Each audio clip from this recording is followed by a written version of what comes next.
Hi everyone, I'm just showing you a quick video to get you started on your next unit, Effective Business Writing. And I made an announcement that for this unit you have several chapters to do, chapter 6, 7, and 8. And don't forget you also have a writing tutorial to do. You can always take a look at our overview and due dates. This matches what I put in the announcement. So this coming week, here's the 3 chapters. Don't forget to do the writing tutorial as well. Those are due on May 8th. And then next week on the 15th, your startup portfolio is due. And that's what I want to talk about briefly right now. So here I am on our course homepage.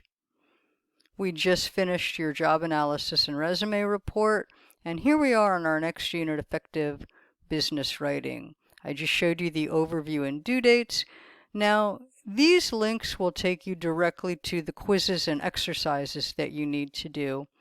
This is a little tip sheet on writing strategies, and I'm going to show you some additional resources that are in our textbook. But let's go ahead and open up the prompt for the portfolio.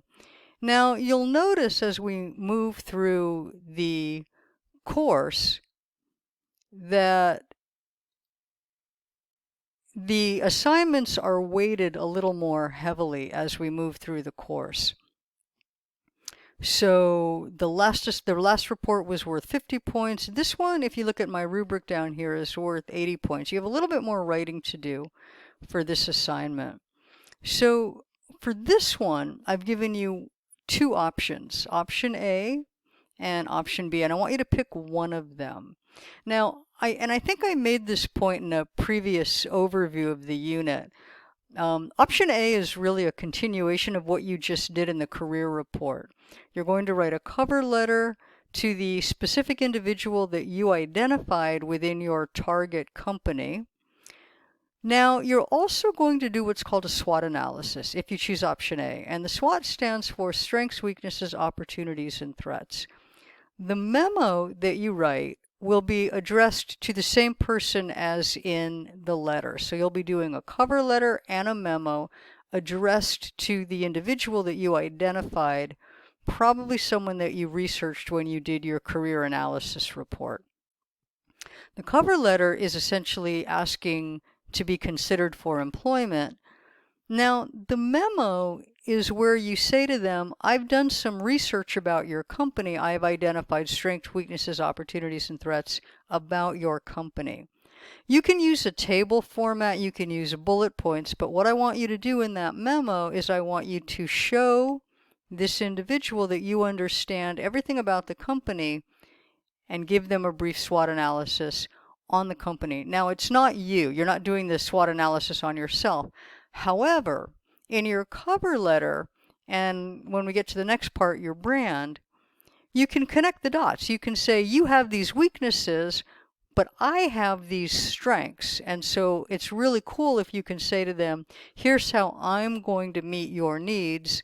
I know what you need, and these are the strengths that I have to address the opportunities that you have and perhaps make up for some of your weaknesses. So that's how option A works. Now, the final piece, it says I want you to do another brand portfolio or perhaps make a brand video.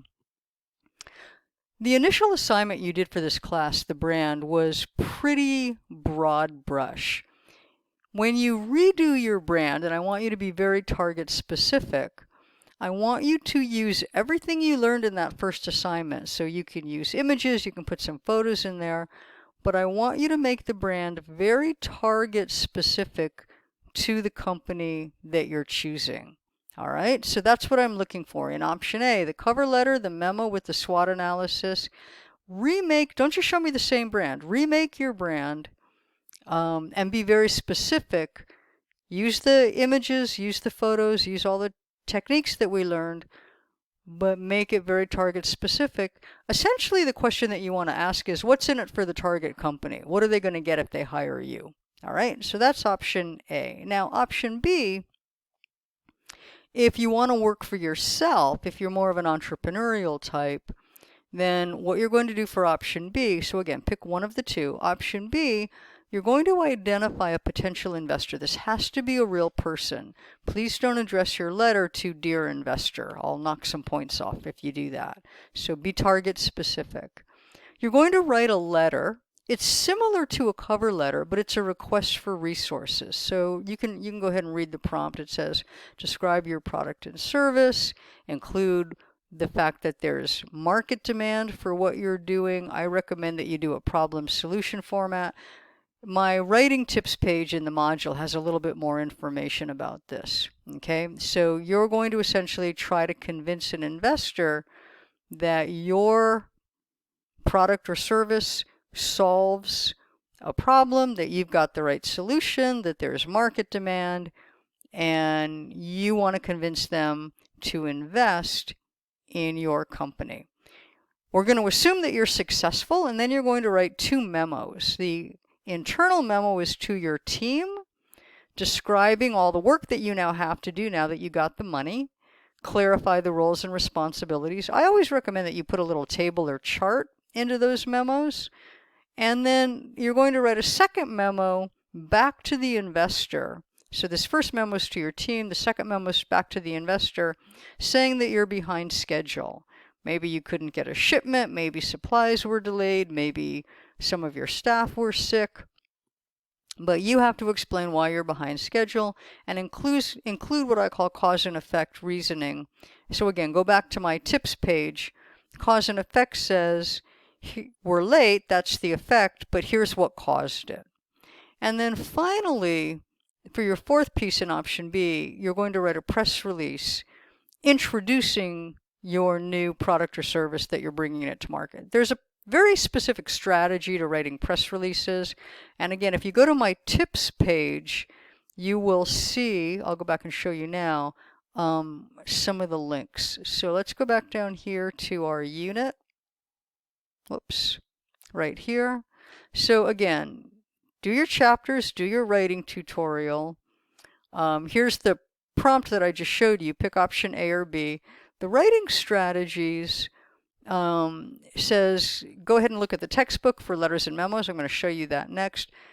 Different strategies that are covered in the textbook. Here's your problem solution. Here's your cause and effect. Here's an article with some writing tips.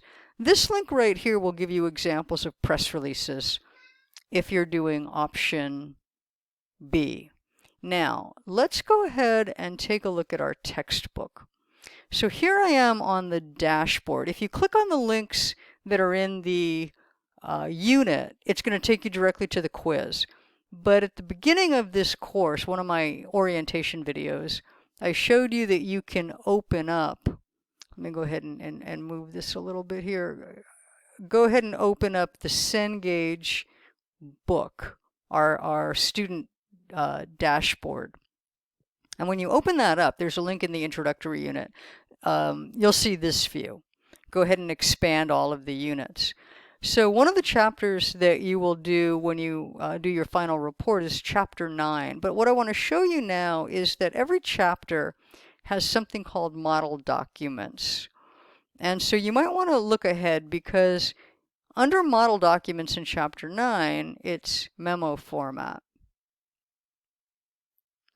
All right, so this is a good example of what a memo template looks like. And so the textbook has really good resources for how to format letters and memos. You can use Word templates, you can use Google Docs, but the textbook has these resources under model documents. So this is what a memo looks like. And then I'm going to scroll down to one of the chapters that you previously did. Remember, anything marked by an orange dot means that it counts toward your grade. I'm just looking at a different view of the textbook right now. So chapter 13 was what we did last unit for your resumes. And again, let's go back to the model documents. So one of the things I'm asking you to do is a cover letter, and there's 2 types. Somebody asks you to do it, solicited. Somebody doesn't know it's coming, that's unsolicited. So here's an unsolicited cover letter. Now you'll notice that letters and memos are formatted differently. So that's what some of the chapters that you're going to be doing with this unit will walk you through. One of the things I'm grading you on is that you get the right formatting. But I also grade on content. So there's the structure of the letter in the memo, and there's the content of the letter in the memo, and then there's the strategy for how you're writing. So all of those components work together for your portfolio. All right, if you have questions, you can give me an email, and I will see you during our next grading session. Good luck.